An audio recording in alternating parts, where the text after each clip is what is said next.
With 15 books under her belt, one might not expect to hear that today's guest spent several years disconnected from her creativity.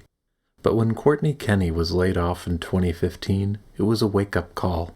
She realized she was burned out and it was time to do something more enjoyable with her life. Leveraging her project management skills from her previous career, she started a successful book launch business and began writing nonfiction books. Just 2 years later, she'd also found the courage to start writing novels. To learn more about Courtney's unique journey, setting creative habits, and adopting a learning mindset, be sure to listen to today's episode of the Fearless Storyteller podcast.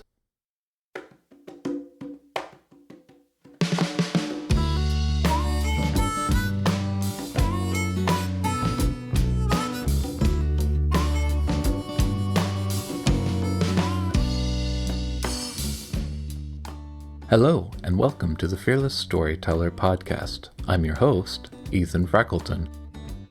Have you ever noticed how fear stops us from creating and sharing our best work? Join the Fearless Storyteller as we explore the heart and soul of writing stories, songs, and scripts that sell with the people who write them. Each guest has their own unique hero's journey and insights into the intersections between limiting beliefs and success. In exchange for your support on Patreon, you'll receive monthly one-on-one sessions with yours truly. I'm a certified master life coach, and I've worked with best-selling authors, award-winning filmmakers, and everything in between. Help fund the show today and get the support you need to take the next step forward on your own unique journey as a storyteller.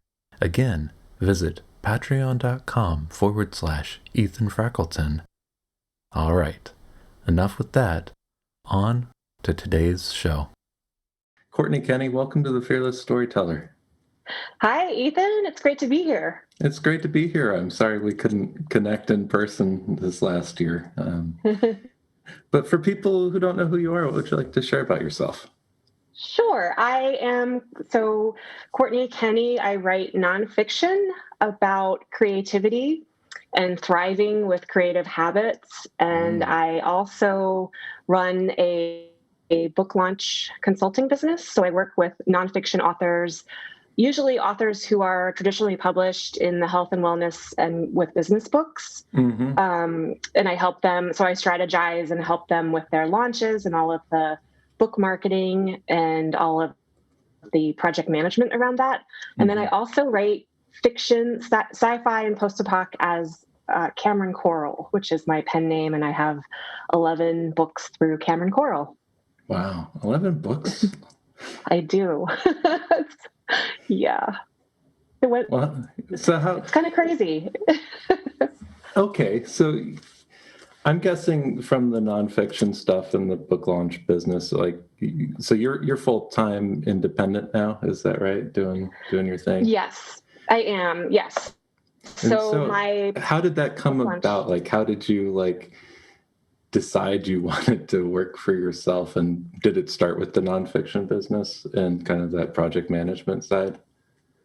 It did, yes. So my career has been in project management. So I worked for a corporation for 15 years, and they laid me off in 2015, which was kind of a wake-up call at the time. That I realized I was pretty burned out and I wanted to do something different with my life. And then I had another wake-up call around that same time because my stepfather passed away really suddenly.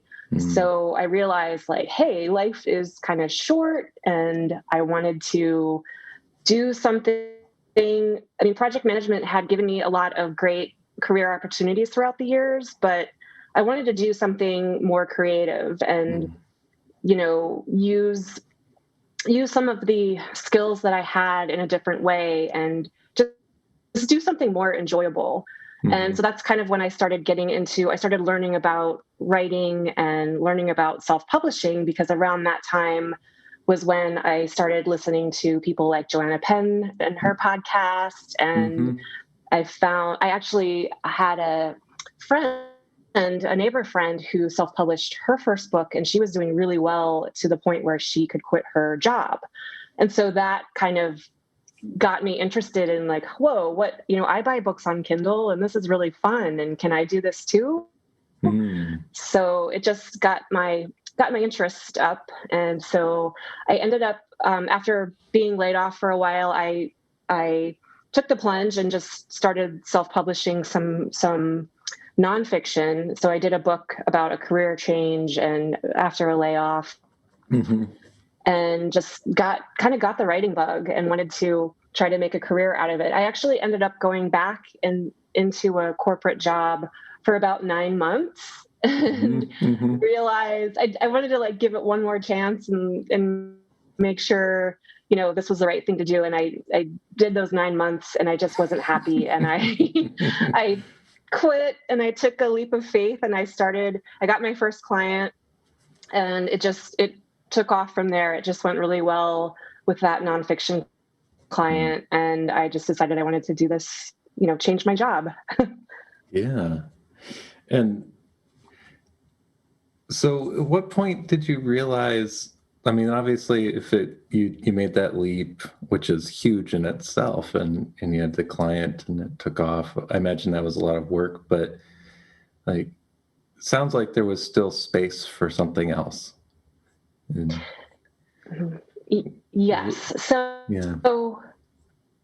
Yes. So I wanted to, I took on that first client and I was really learning a lot as I was working. And so that was exciting in a lot of ways because I was learning about a lot about not only book marketing and publishing, but also I was learning about online marketing because I learned a lot from my client because she was running a thriving online business. And so that got me really interested in, I started blogging and just doing a lot of the same things that I saw other authors in who were doing well in the nonfiction space. They were creating videos or creating little lead magnets and things like that. So I had some space to really experiment and try blogging and try all kinds of things. And so really I started out in terms of my writing journey, it was definitely nonfiction. And at one point I decided, well, I saw all these fiction authors really rocking it in groups like 20 books to 50K. And of course, with a lot of the books I was reading, and I wanted to try to make that leap into writing fiction and specifically sci-fi. So I started dabbling in that and I tried my first book, during NaNoWriMo one year and made it. I did the 50K words. It was, Nice. 50K words of not really, not much that was very, ready to publish or anything, but it got me started and that really got me interested in wanting to do fiction. Yeah. So it sounds like you were able to apply kind of those habits or find them during that process. Yes. Yeah. Especially, I think, but the biggest thing in terms of what I was going through at that time was juggling a lot because with the nonfiction book launches they're pretty demanding because you have to be on top of a lot. And usually I'm working with the client's team. So there's a lot of moving parts, a lot going on. So striking that balance where I could have my own creativity time, I really had to make sure I'll block off my calendar in the mornings so that I have writing and creative time first thing in the morning before I kind of start my, my client work, because otherwise I'm not, what would happen is if I didn't do that, I was kind of cheating myself in a way because I was putting everyone else's needs before my own. So yeah, that's been key. I really had to kind of change my, how I spend my time and try to, help myself first a little bit. Yeah. Well, that's huge. And I'm curious about the fiction writing. Was it just a lark, or did you kind of always in the back of your mind or at some point had a fantasy or a desire to write stories? Yes, I did because so I've always been an avid reader all my life. And I actually got hooked on Stephen King books really early. My Mm. stepdad gave me Salem's Lot when I was 8. And I carried that book because I was obsessed with vampires. And I Uh-huh. carried that book around with me everywhere I went. And even though I didn't understand everything in it, was just, I loved it. And then I started reading other books, Cujo and things like that. This And perfect yeah, gift for an 8-year-old. I know. I know. My poor mom, she must have been like, what's going on? So I loved all his books. And then I started reading short stories like Ray Bradbury and Mm. just getting introduced to all this kind of really cool sci-fi. And Dune, the movie in the 80s Mm-hmm. came out, and I was obsessed with that and tried to read the book, which I think was a little over my head at the time, but I've since gone and read it. And so it just, I really loved, you know, loved the idea of being a writer. Yeah. And I wrote some short stories, and my friends and I, we just had these massive imaginations, and we would we would actually like we had an old typewriter. We would like write plays and try to perform these plays. How old were you then? And so there was a lot. Oh, I think like maybe 9 or 10 or something Oh, like that's that. awesome. Yeah. Yeah. Yeah. And so I thought, wouldn't it be really cool to be a writer? So I went on into, high school. I was very focused on academics, and I went to a school that was science and technology based. So it was really demanding. So I pretty much just got disconnected from Mm. reading for enjoyment.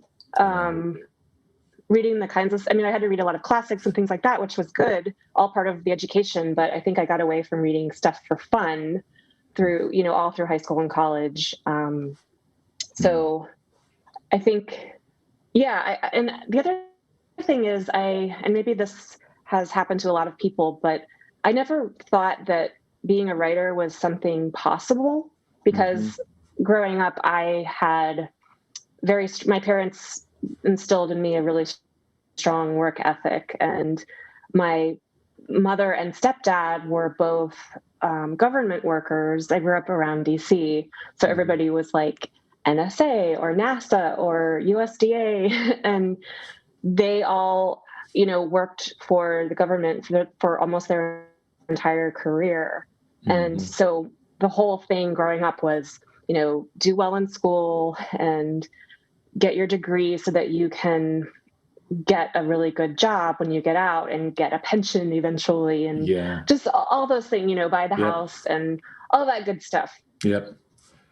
And and so I really went down that route, and I never thought it was possible to really, I guess I thought there were way too many gatekeepers and it was impossible. I didn't really even realize that anyone could publish a book on Mm-hmm. Amazon Mm-hmm. until I met the neighbor who had done it. And so I started to learn about it and started researching all of that and realized it was possible. Yeah. I think you and I started listening to The Creative Pen around the same time. Mm-hmm. Mm-hmm. And in the year we met at the 20 Books conference, that was my first NaNoWriMo, and I stuck to doing the 2,000 words a day during the conference. And Yes. that kind of was kind of a key like mindset boost. Like if I could do it on the road when I'm conferencing and talking to people all day and still get my words Mm-hmm. before I collapsed into bed. Yes, I was impressed with your dedication because I was not writing on that trip for sure. I find it hard to write when I'm traveling.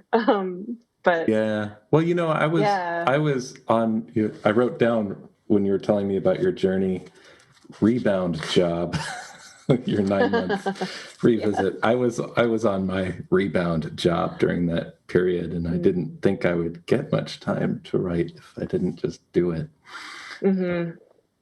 But Yeah, Well, that's funny that he bounced that's off. interesting. So how does this upbringing, how do you, I mean, just asking your opinion, there's no right answer, but like, I hear this a lot about growing up with this strong work ethic and this idea of like maybe the safe route or safe thing to Mhm. do or Mhm. reliable thing to do, um, that involves, the job, the house, the pension, and is connected to working hard and hustling. Like, how does that fit in with being an author, right? Like Mhm. we're a creative job. Like what works well with that, and like maybe how is that somehow not synchronous?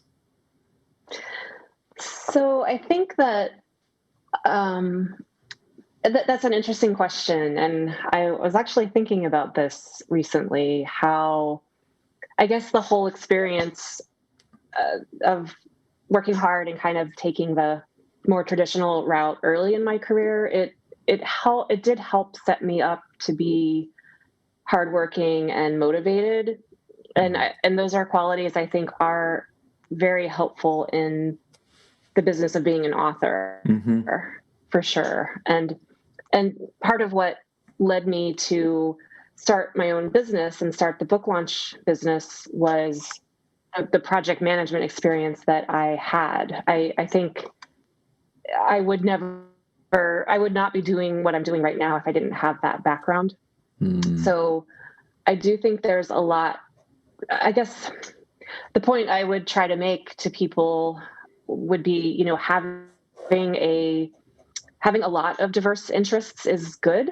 Mm-hmm. And you could go down the business route and get a business degree and learn, because you're learning so much about how the world of business works, and especially like working for a company or a startup or even in government, you're learning so much about other people and how management styles and organizational styles, Mm-hmm. and that can all make a huge impact when you want to start writing about it eventually. Mm-hmm. um, yeah, I think, yeah, it's really interesting. Just it's never a non it's never a linear path, right? We're all kind of taking these little curves and twists in the road on our journey. I think that there's a lot of authors in the indie authors community who do have business backgrounds, like Mm-hmm. um, thinking of like Joanna Penn, and I know Cecilia Mecca has a Yeah. business background too, Yeah. and they're like it. I think there's just a lot you can do with that. It really helps you when you're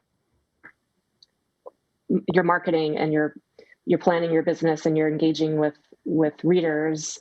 There's a Yeah. lot I think that business background brings to the table. Yeah. And your project management background, like the number one stumbling block beyond believing that you could do it, right, is actually stringing together a series of days or weeks or, you Hmm. know, sequences of like activities that it takes to write and then publish a book, right? There's a lot of Right. pieces. It could be overwhelming.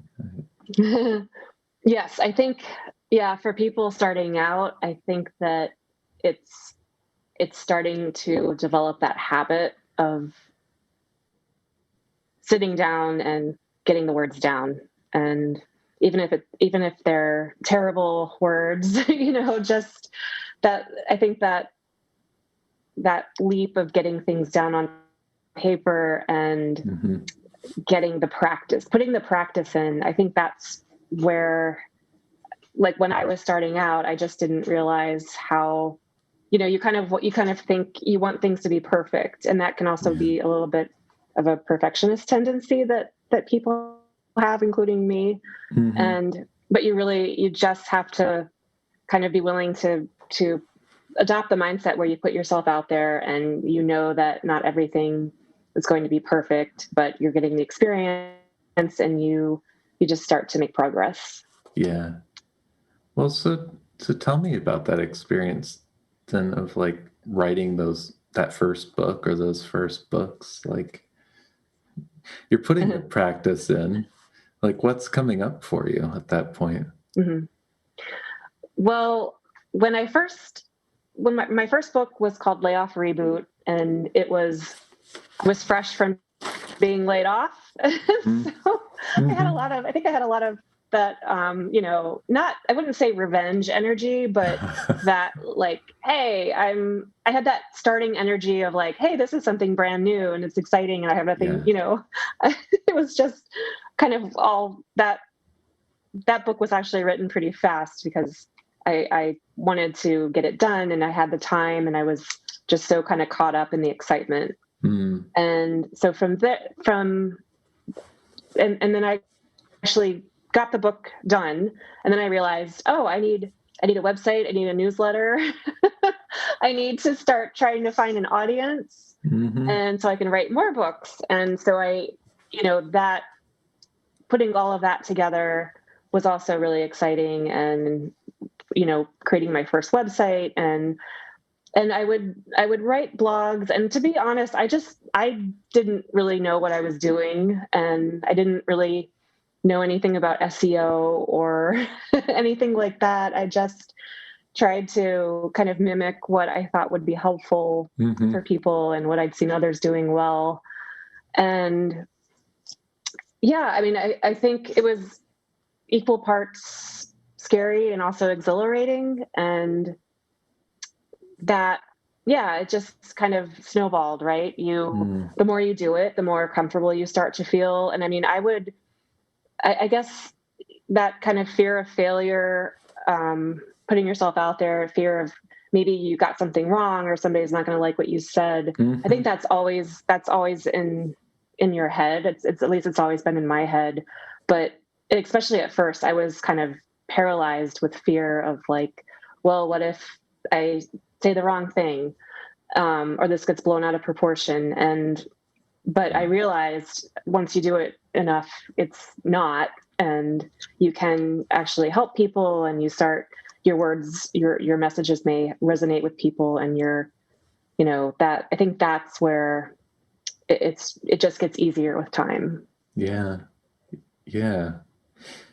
I mean, that's a big thing, like getting over what if I say the wrong thing. Yeah. Like, I don't know what to say, like, because that could stop people from ever starting. So, like, what would you tell somebody who's like, Yeah. I don't feel comfortable doing this. I'd love to do what you do, but I can't because, I could say, what if I say the wrong thing? Like, am I going to make myself unemployable or, like what goes, what do you reckon? What do you say to that? Well, I would say, and I think that's maybe more of a thing too that comes up with memoir. That, yeah, I mean, I knew that in writing this book about my layoff experience, I knew that I didn't want to say anything negative about my old job or people I worked with. I didn't want to burn any bridges. So I was very careful not to put things in writing that would, that might hurt someone or put negative, toxic things out there. So that's why it was more of a self-help book for other people to learn from. Yeah. And so, yeah, I think if you know the why of what you're writing, and if you are doing memoir, maybe you do have to change certain events or people to keep them from being recognizable. I don't know exactly. I haven't written memoir, but I think as long as you're creating messages, creating content that is helpful to people, and that, yeah, I think you can get past the fear, and you can, and if you're really that worried about it, you can go out and seek, someone who you don't know. You can pay someone to, read your manuscript or critique it and look at it, find somebody who's objective in their review to see if there's anything that's like inflammatory in there. Yeah. And I assume, like, I don't know, that you'd read other books like what you were reading before. So Yeah. so you maybe had some sense of what was, expected or appropriate, or how people dealt with, difficult bits. Is that Right. yeah. Yes, which is a huge tip would be making sure, if you're writing, especially if you're writing in a new area, whether it's, something nonfiction, memoir, whatever you're writing, is to try to read at least three, bestsellers in that genre to make sure you're getting the same, you're hitting the same conventions, and you're not too far outside of what the readers expect. Yeah. Yeah. Well, you mentioned a big word. If you know the why of what you're writing, right? And so, Mm-hmm. if you're comfortable sharing, what was the why behind what you were writing at that time? So I think the why was that I had been creatively repressed for so long. Mm. Creatively repressed, is that a thing? Yeah, I think so. Yeah. Whether it's by others or your values or yourself, I think that's possible. Yeah. Right. And so I felt like it was maybe just years of being very focused, very tied into my job, and being somewhat of a workaholic. And Mm-hmm. I wanted to just do something with creativity, and the idea, and also that entrepreneurial bug, the idea of being able to produce something that I had control over, and that had my name on it, that I could go out there and show it to people and gift it to people, and that I would meet people from writing this Mm-hmm. work. And I think, early on, Joanna Penn was always a huge advocate of, and still is, intellectual property, and Mm-hmm. knowing that you have your copyright for, 75 years after you pass away, and that it can go on and be something that your descendants inherit. So it's just, I don't know, that whole thing was really exciting to me. And that the Yeah. fact that a lot of the gatekeepers that, with traditional publishing, that those gates were coming down, and the whole just brand new exciting world of everyone having phones and Mm-hmm. everyone can publish. And I think it's great, and I think it's exciting. And I see a lot of positive things with having that kind of career. And Yeah. I never would have, I mean, if I had, and there's nothing wrong with staying, with keeping your steady job or in a steady paycheck. And um, I may go back to a job someday. I don't, who knows what the future holds. Yeah. But having that ability to have a side hustle, and being able to kind of choose what projects you want to work on, choose what you want to write. I find it all very, very interesting and exciting. And I feel like a whole new world was opened up to me in 2015. And so I guess that's why I write. And Yeah. yeah. That's cool. I mean, all these things you're describing, it's kind of tie into the idea of agency, right? Like, Mm-hmm. and maybe that's something we dance around sometimes, in corporate careers or those safe jobs, right? They're great. You get to work with a lot of people, but there's very few people who have agency, very few people who are actually making decisions. It's more plugging in, right? Mm-hmm. And and that's a basic human need, the need to have some control or agency of what you're doing, one way or the other. But but I For suppose sure. so. You have this feeling of excitement and agency, and you're jumping into this bold new world. And I know from my own experiences, I can't project again, but that in comes this fellow Michael Anderley, who kind of like breaks this whole thing open by by having these crazy wild results out of the gate and sharing transparently what he's doing with everybody, right?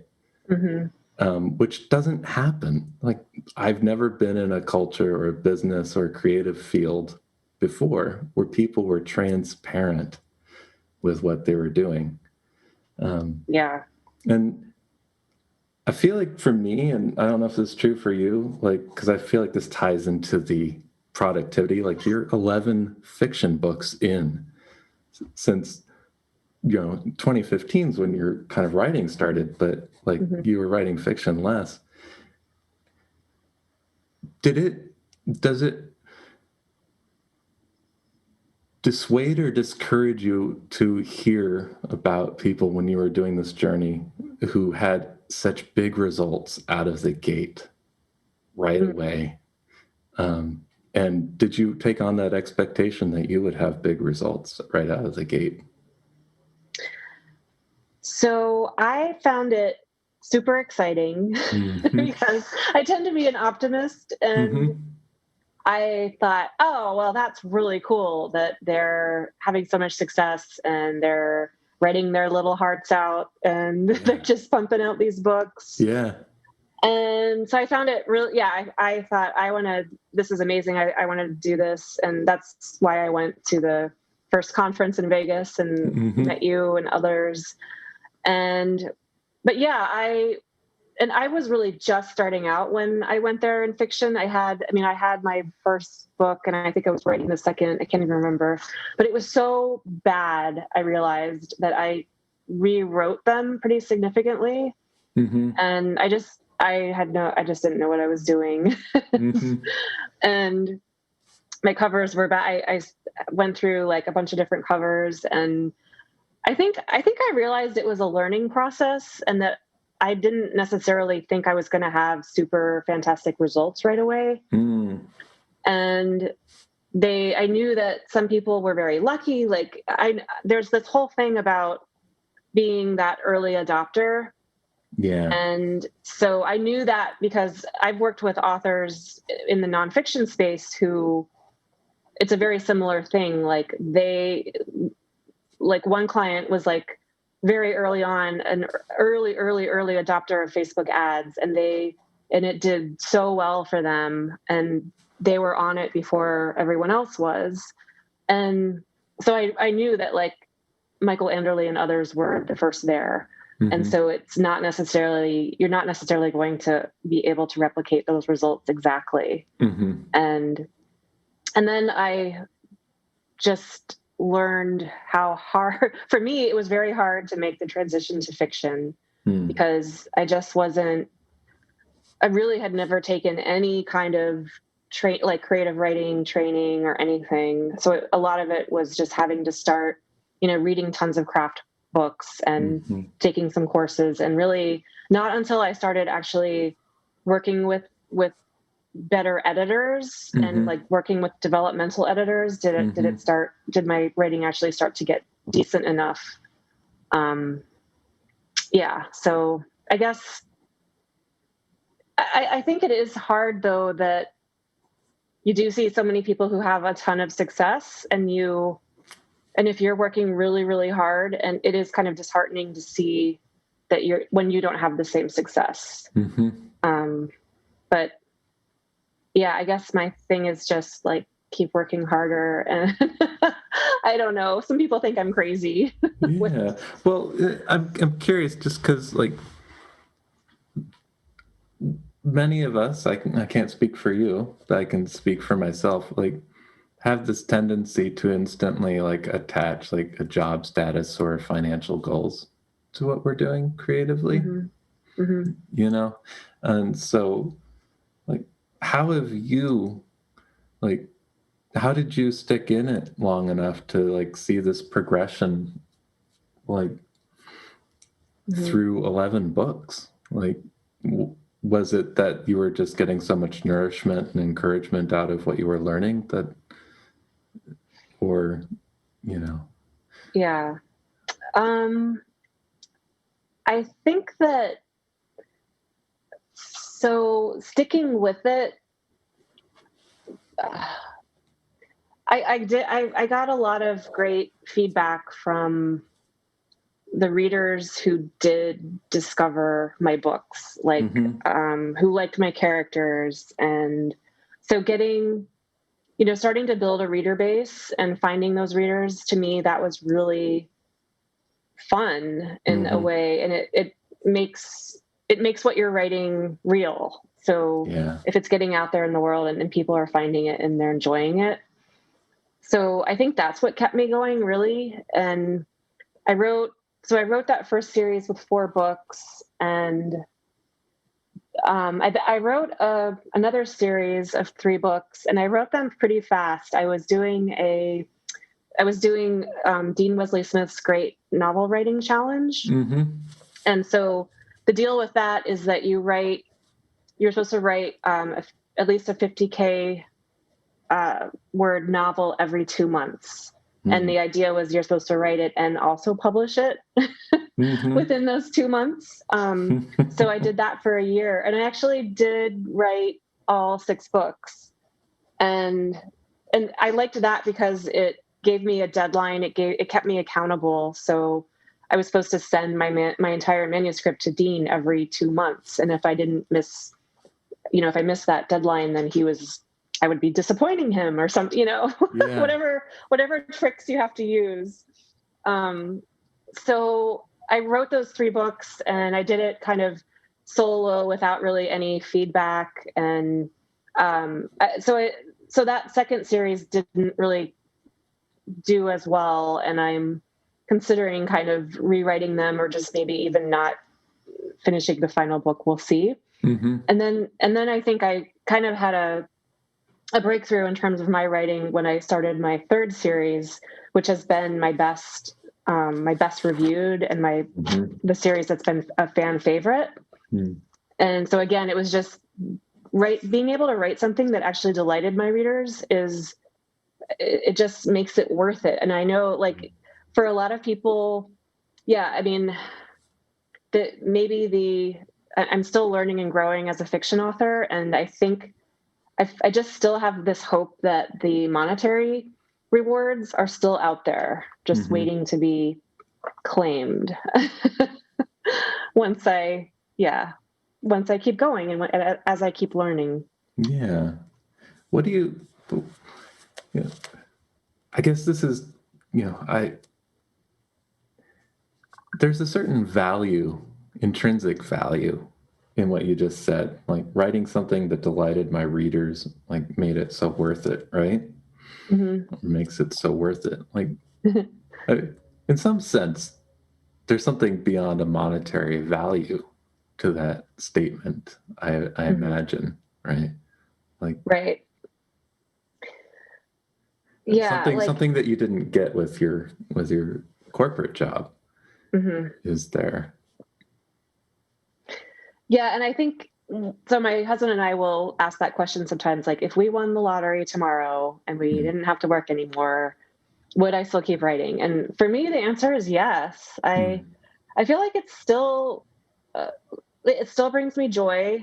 Um, and sometimes it's really tough. I will admit, some days I just don't feel like writing, or I want to quit, or like, why am I doing this? Mm-hmm. um, like just those days sometimes when you feel like, you're not even you're making like far less than minimum wage or something. Mm-hmm. Mm-hmm. Especially if you spend all this time on a series that doesn't sell, like I have, Yeah. um, it's kind of like, but for me, it's still a nut that I want to crack, Yeah. and I'm a problem solver, and I won't quit until I figure out how to win at this. And Yeah. yeah, so I don't think I would quit I'd probably hire a lot more help if I did win the lottery. Yeah. Well, if you But I would keep if writing. you did crack that nut and it was just like so simple, like you knew Right. exactly what to do and you get the result, would you still do it? Oh yeah. Yeah, I think so. Just because the process itself is so fun. Yeah, but yeah, I would have more help. Like, I would definitely outsource ads and some of the marketing stuff if I had all the resources. Yeah. Yeah. Yeah. Have you ever considered traditional publishing? Um, So that's interesting because I work with almost exclusively with authors who have traditional publishing deals. Yeah.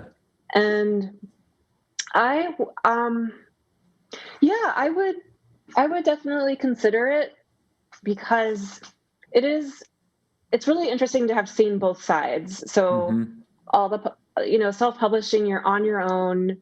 And I think that's one of the harder things is as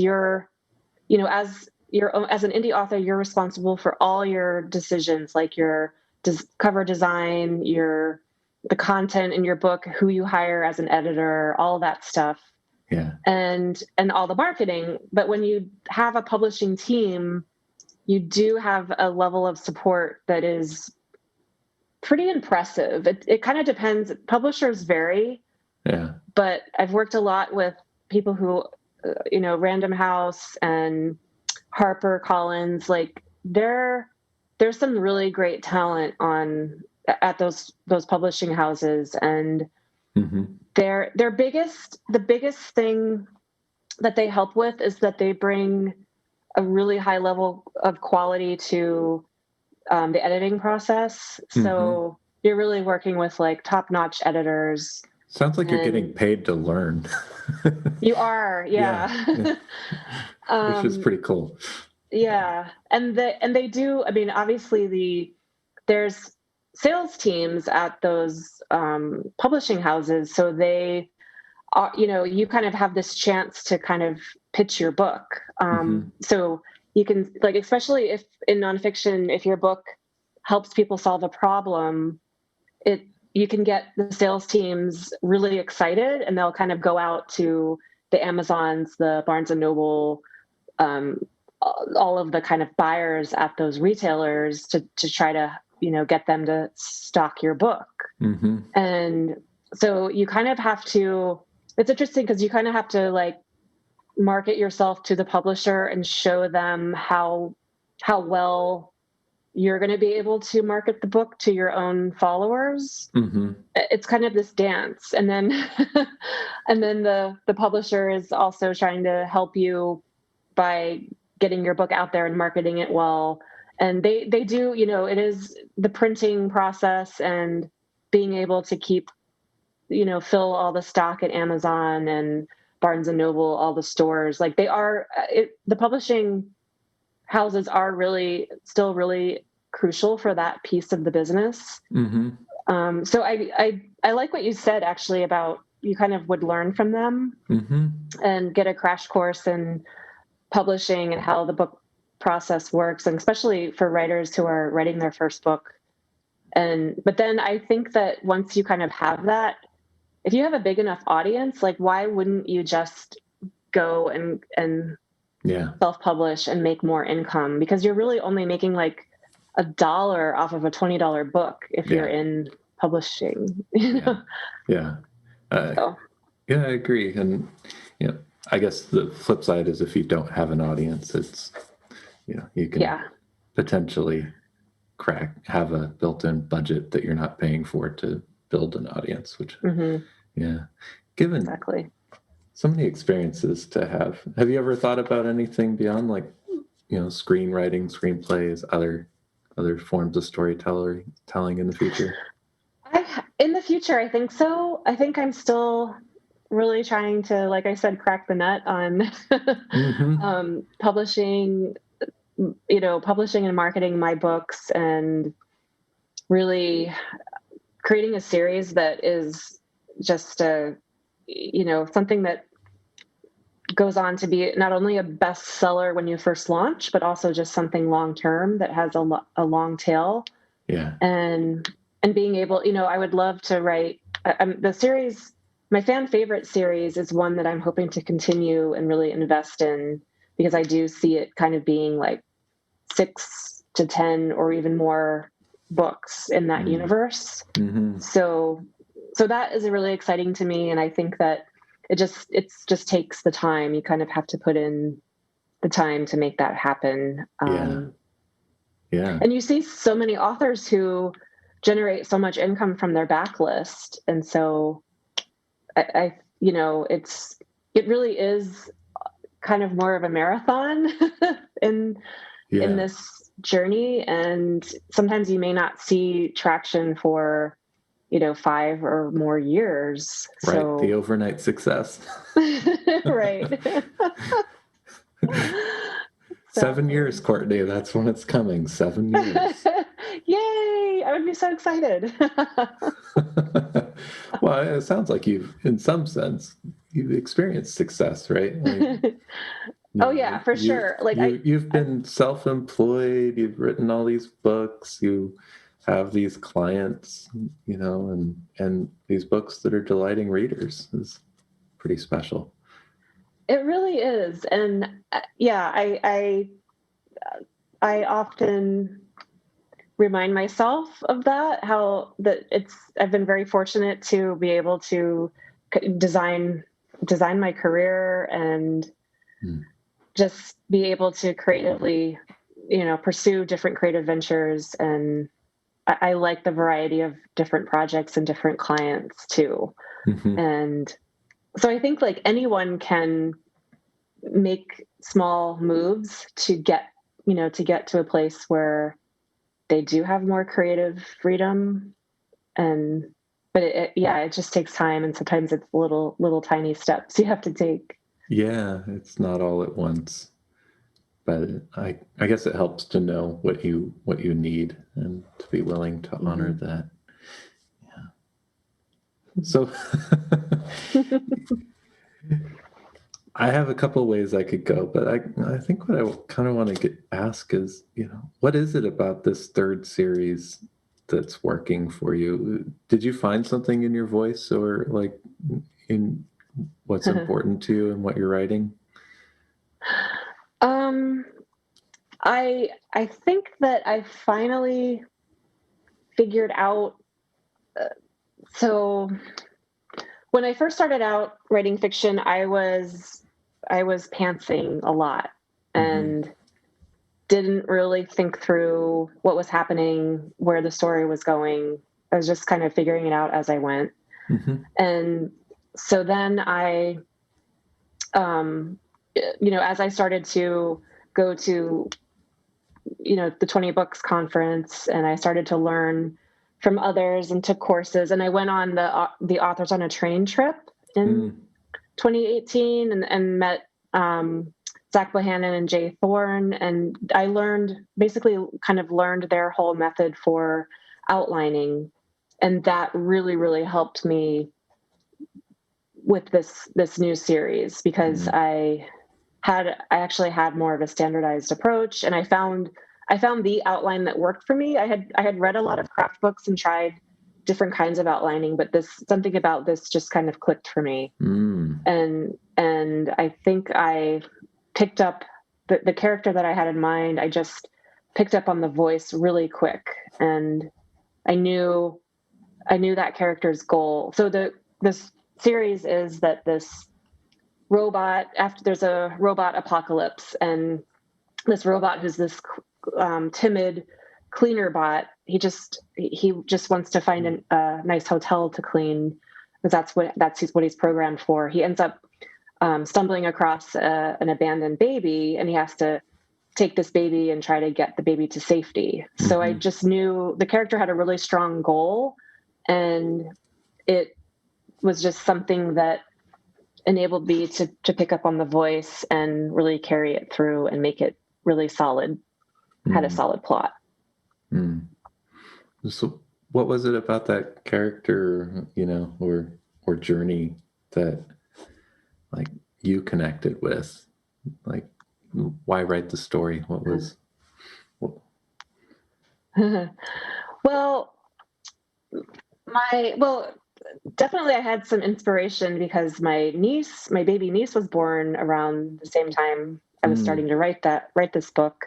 So I was kind of hanging out with a newborn baby and just thinking my weird brain of going in these different places. Like, what if a robot had to take care of a baby? Taking your baby niece to dystopia.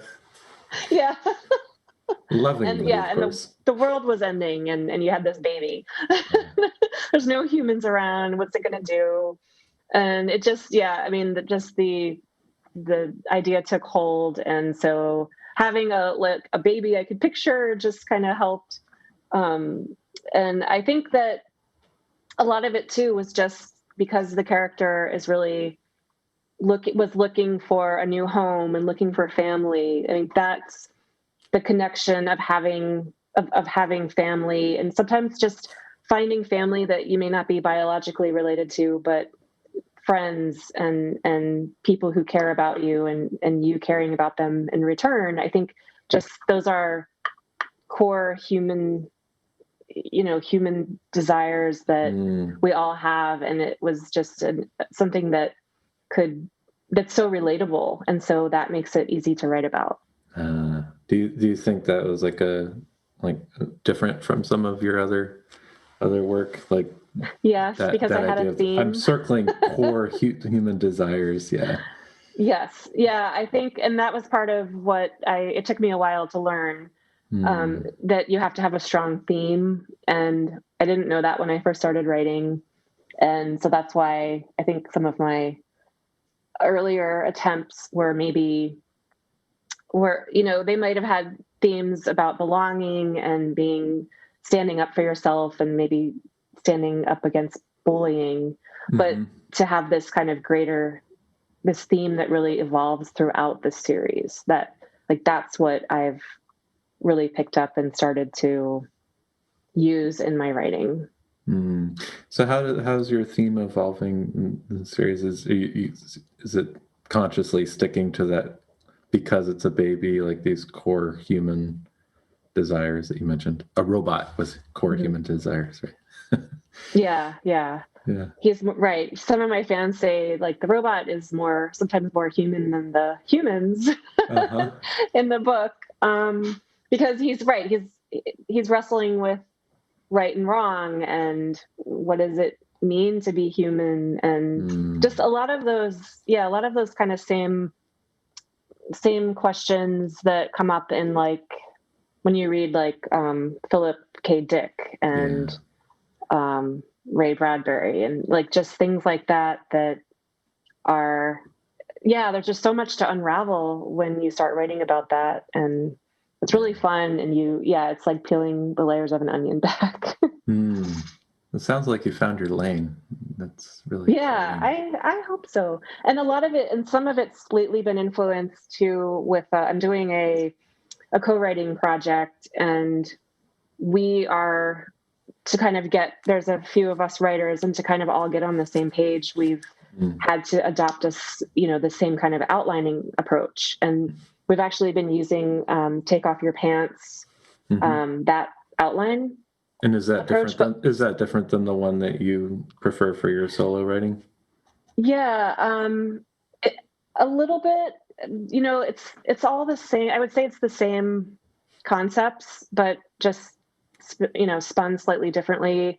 Where Take Off Your Pants, it's still they're still the hero's journey, but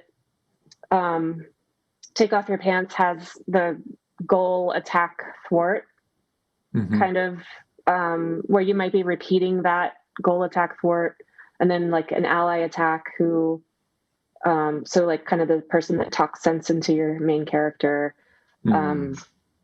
And whereas what I was doing before was more like the inciting incident leads to like a decision and a crisis question, and then an obstacle and a reaction, obstacle reaction. So they're kind of the same thing, like that goal, attack, thwart.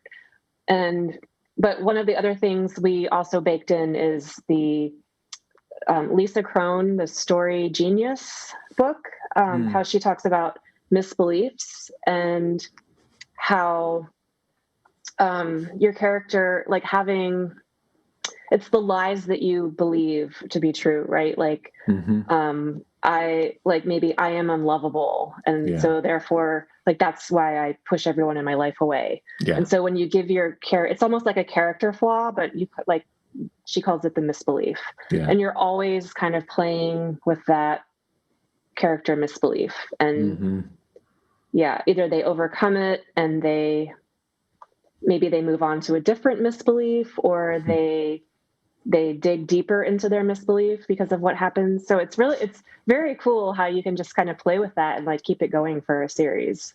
Yeah. So you probably have like an ensemble cast then if you have multiple writers. Yeah, this is multi POV, which was pretty new to me. I haven't done a lot of multi POV stuff, and it's been really fun. And when you have, I assume everybody has these misbeliefs then that kind of drive the story. Yeah, that's fun. Yeah. How is co-writing different for you than the solo writing? It's fun in that I'm not alone. I think when we write a lot by ourselves, like it can be kind of lonely.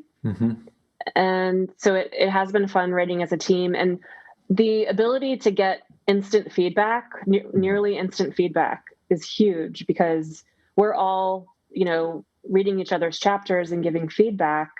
So I know when I've written my other books, my other series, I don't share it with an editor, or I don't share it with my beta readers until it's actually finished. And so this instant feedback is really great with the co-writing. Yeah, it's fun. I love that too. that is definitely the best part of co-writing. Yeah. The only thing that's challenging, and sometimes it's just different styles, is like the plotting, and especially when your characters are overlapping in certain scenes, or they have conversations. That's tricky. Like you have to definitely set some time aside to like really get all your outlines straight. So that's pretty tough. That there's some overhead. I guess it all ends up being work, even if it's play and fun too. There's always something. Well, that's cool. Yeah. Well, I'm excited for that series to eventually come out. I don't know when it will be, but I'm assuming you can't really talk about it or promote it more than you're doing it at this point. I can't. It's not until we're done and someday. Well, for people who want to learn more about you, Courtney, how can they do that? Oh, sure. So you'll find my nonfiction on projectmanagerwriter.com. So that's where you can find my blog and stuff about book launch and all that good stuff. And then my fiction is CameronCoral.com. Right.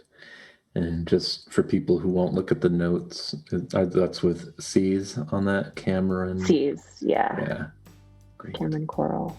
And I will put links in the show notes for anybody who looks. Awesome. That's exciting. Well, Courtney, it's been fun chatting with you today. Yeah.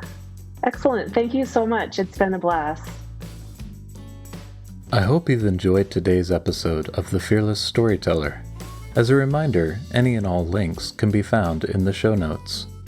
And if you're enjoying this podcast, will you please consider leaving a review? By doing so, you'll be helping new listeners discover the Fearless Storyteller podcast.